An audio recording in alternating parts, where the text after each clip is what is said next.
There is a specific kind of darkness that lives inside a person who has completely run out of options. I'm not writing this to ask for your forgiveness, nor am I looking for a lecture on morality. I know exactly what I am. For a long, miserable stretch of my 20s, I was a predator. I targeted the vulnerable, exploited the kind-hearted, and treated other people's homes like my personal ATM. But there is a line in the criminal world that you never cross, not because of the law, but because of what might be waiting for you on the other side. One rainy Tuesday night in October, in a forgotten corner of rural Ohio, I crossed that line. And I barely walked away with my life. Back in the early 2000s, I had perfected a very specific, twisted routine. I called it the broken engine grift. Every few days, I would pack a single duffel bag, get into my beat-up sedan, and drive out to isolated, rural counties where the police response times were measured in half-hours rather than minutes. My target was always the same, an elderly, frail couple living in a secluded house well off the main grid. I didn't want a fight. I wanted soft targets, people who were physically weak and, more importantly, mentally susceptible to a high-stress sob story. My play was simple but devastatingly effective. I would pull my car onto the gravel shoulder near their property line around 8:30 or 9 p.m., late enough for them to be winding down, but early enough that they would still answer the door. I'd sprint up to their porch, frantically pounding on the wood, breathless and sobbing. When they opened the door, I'd throw my hands up and pitch the lie, "Please, help me. My engine just blew, my cell phone has no service out here, and my pregnant wife is trapped in the passenger seat having severe contractions. I just need to use your landline to call an ambulance." It worked every single time. Generosity is the ultimate weakness in rural America. The moment they let me through the threshold out of sheer panic for a phantom pregnant woman, the trap would snap shut. I'd pull out a roll of heavy-duty zip ties, force them into chairs, tie them securely, and systematically ransack the house for cash, jewelry, and untraceable electronics. I prided myself on never breaking their bones or leaving bruises. I thought that made me a good criminal. I thought I was in total control. Then came the town of Oakhaven. Oakhaven was a dying logging town surrounded by miles of dense, suffocating pine forests. It was the kind of place where the fog rolled in heavy and never truly lifted. I found my perfect target house on a dead-end gravel road called Blackwood Lane. The nearest neighbor was a solid 2 miles back down the asphalt. The house itself was a weathered, single-story ranch with peeling white paint, backed up right against the tree line. The woods behind it stretched out for thousands of acres of unmapped wilderness. It was a textbook setup. If something went sideways, I could easily ditch the car and vanish into the tree line. At 9:15 p.m., under a torrential downpour, I pulled my sedan onto the grass near their mailbox, killed the headlights, and took a deep breath. I stepped out into the freezing rain, put on my frantic panic face, and sprinted up to the dimly lit front porch. I pounded on the door, screaming at the top of my lungs. "Help! Please, somebody open up. It's an emergency." The lock clicked. The door creaked open about 6 inches, held by a brass chain. An elderly woman peered out through the gap. She looked to be in her late 70s, her face a roadmap of deep wrinkles, with a faded floral apron tied around her waist. But as I launched into my high-velocity lie, screaming about my bleeding, pregnant wife and a dead car battery, something bizarre happened. Her face didn't twist into concern. She didn't gasp. She just stood there, her cloudy eyes boring straight into mine with an unsettling, glassy calmness. "Oh, you poor thing," she said. Her voice didn't sound old and shaky, it was strangely flat, almost theatrical. She slid the chain off the track and opened the door wide. "Come inside out of the rain. Don't you worry about a thing."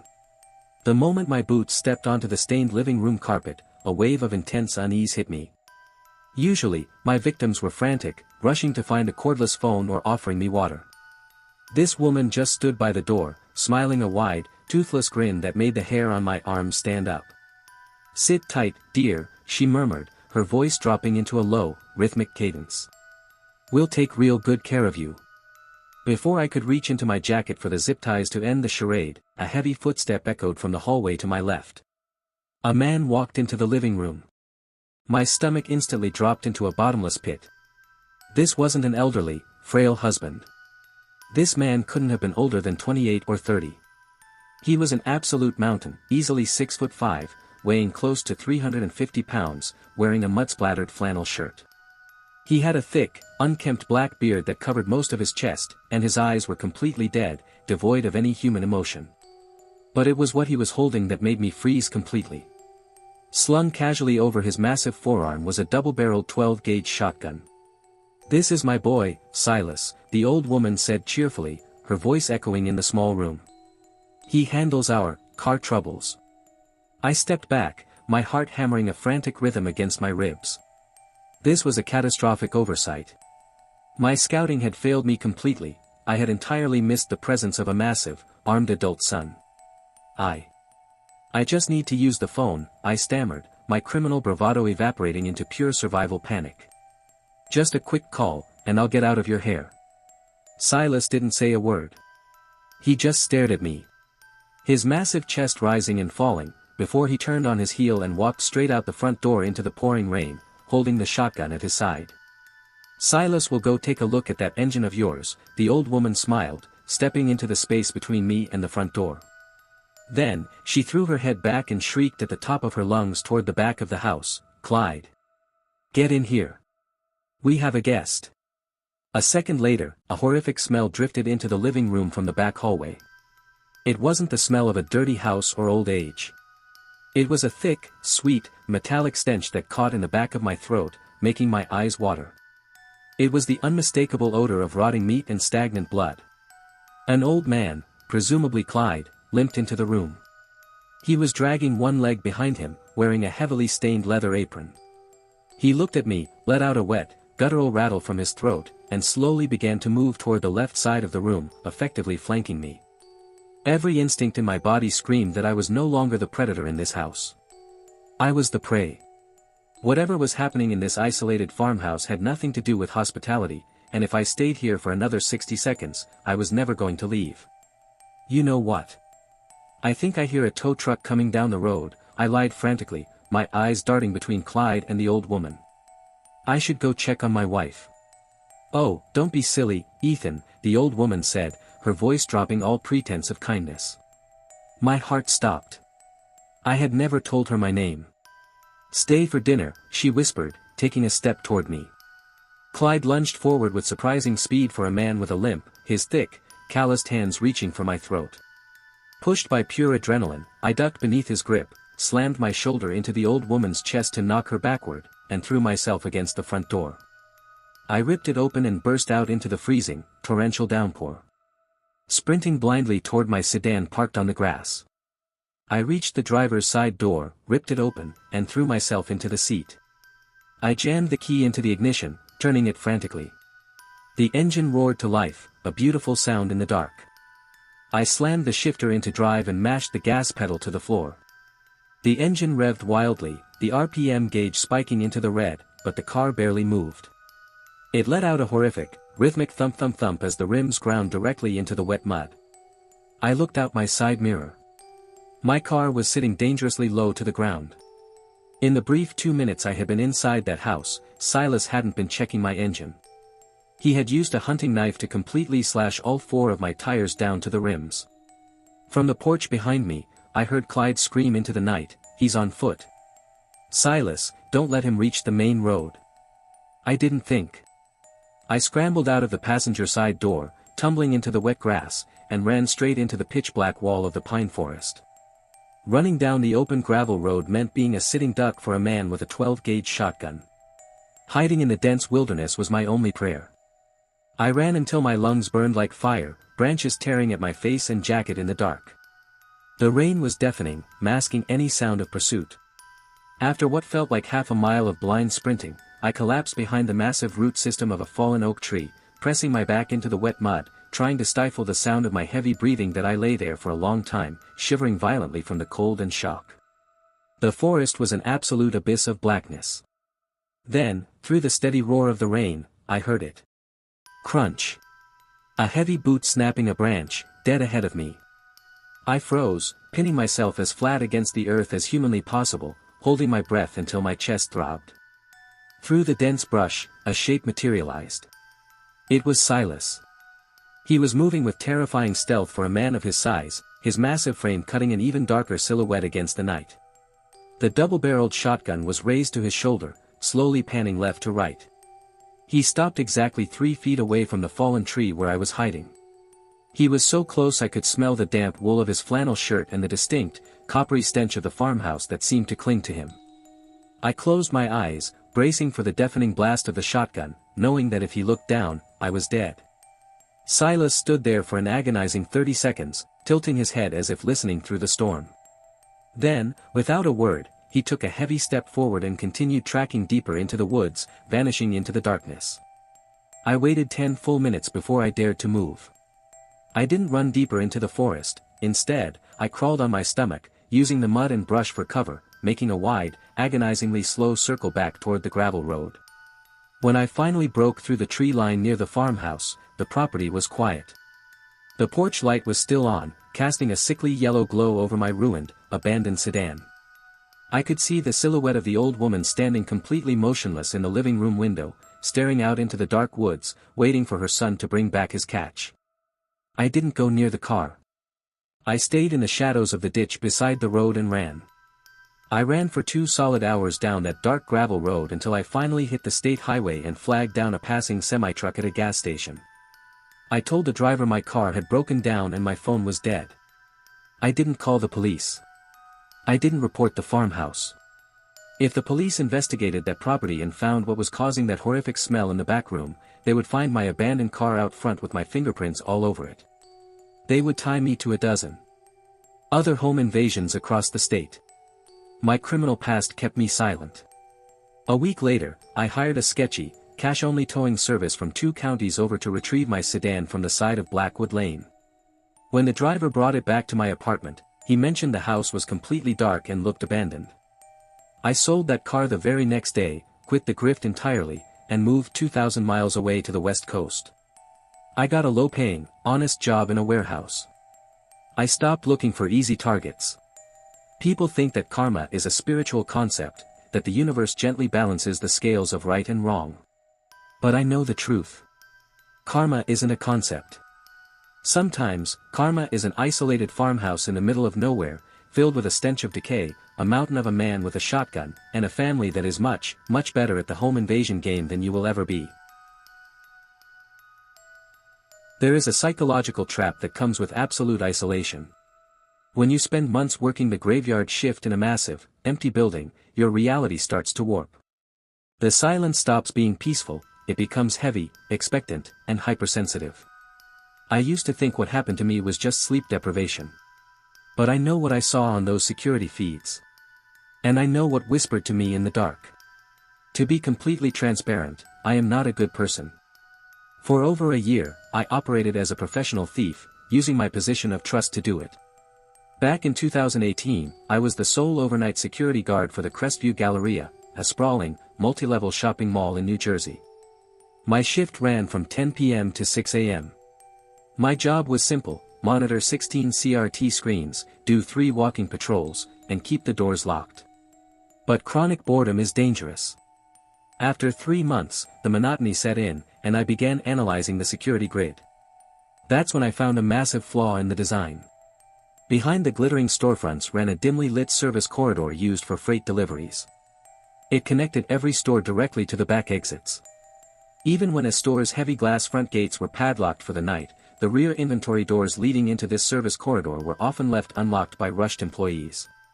Cross-referencing the camera angles, I discovered a 40-foot stretch of that concrete hallway right behind Sector 4 had zero camera coverage. It was a total blind spot. The next night, during my 2 a.m. patrol, I walked into that blind spot and did a ridiculous, exaggerated dance move.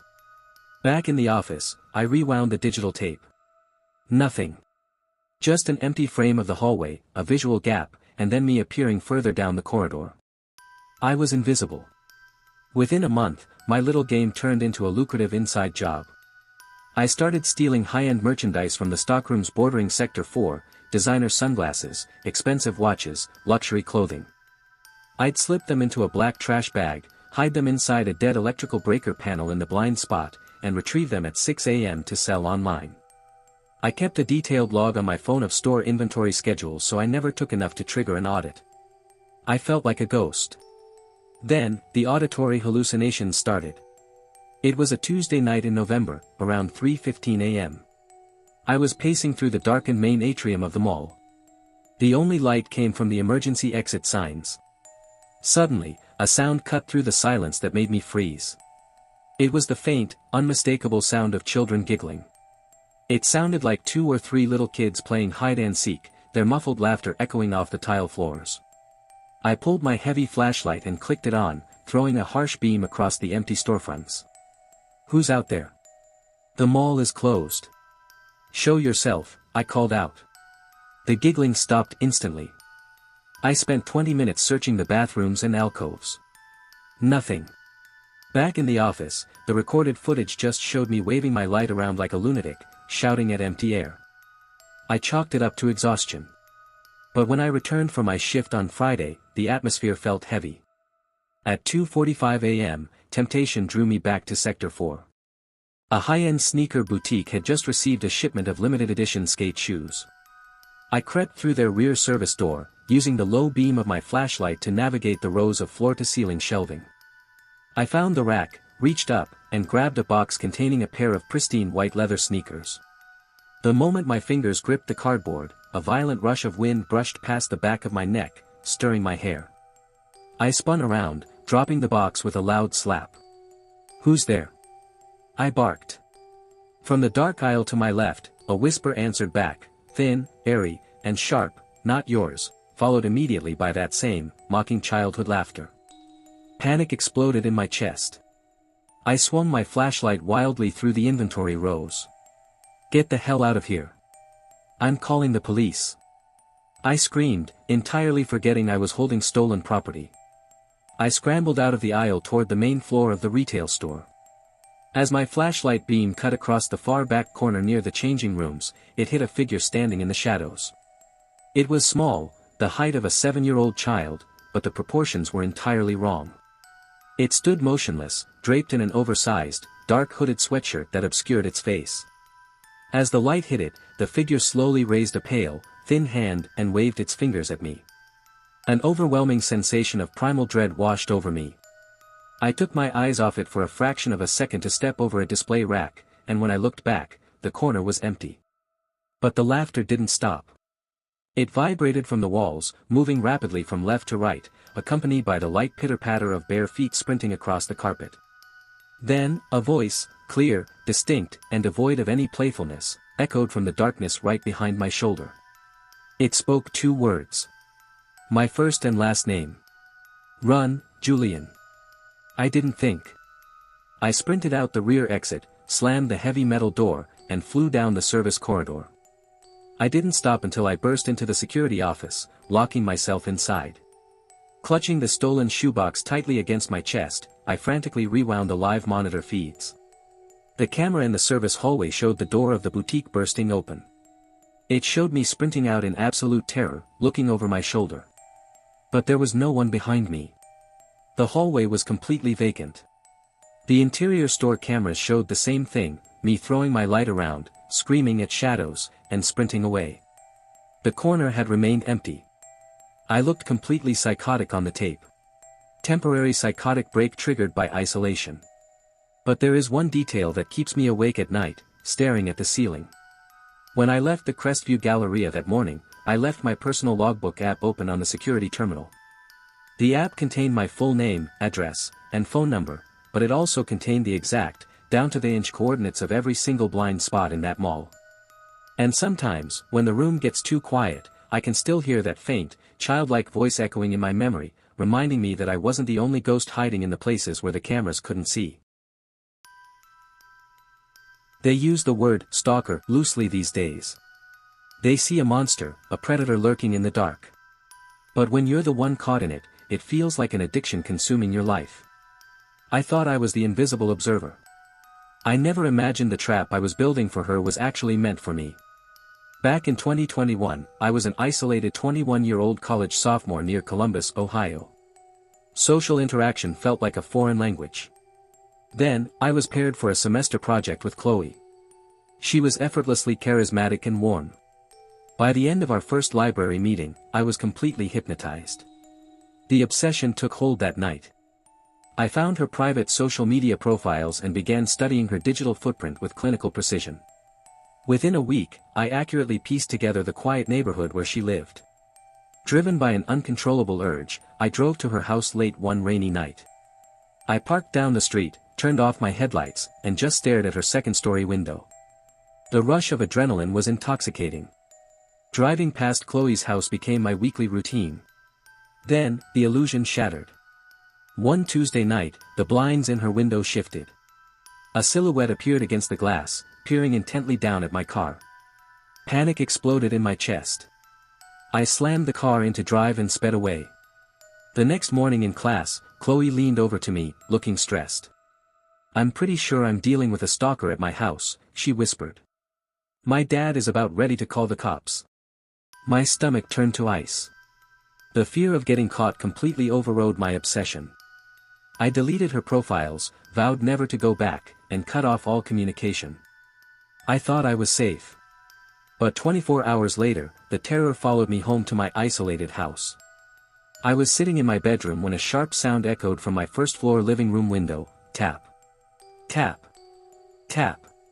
It wasn't a tree branch, it sounded like a heavy ring hitting the glass. The next night, the tapping moved to the kitchen window, then the basement. Someone was circling my property in the pitch black. Paranoid and sleep-deprived, my mind short-circuited. I convinced myself Chloe's family had figured it out and sent someone to punish me. I frantically texted her, "Please just tell them to stop coming to my house. I get it. I'm sorry." Her response clicked through 3 minutes later: "What are you talking about, Ethan? Who is at your house? You're starting to scare me." The confusion was genuine. She had no idea where I lived. Whoever was outside had nothing to do with Chloe. That night at 1:30 a.m., the front doorbell rang violently. I crept downstairs in the dark, pressing my ear to the heavy wooden door.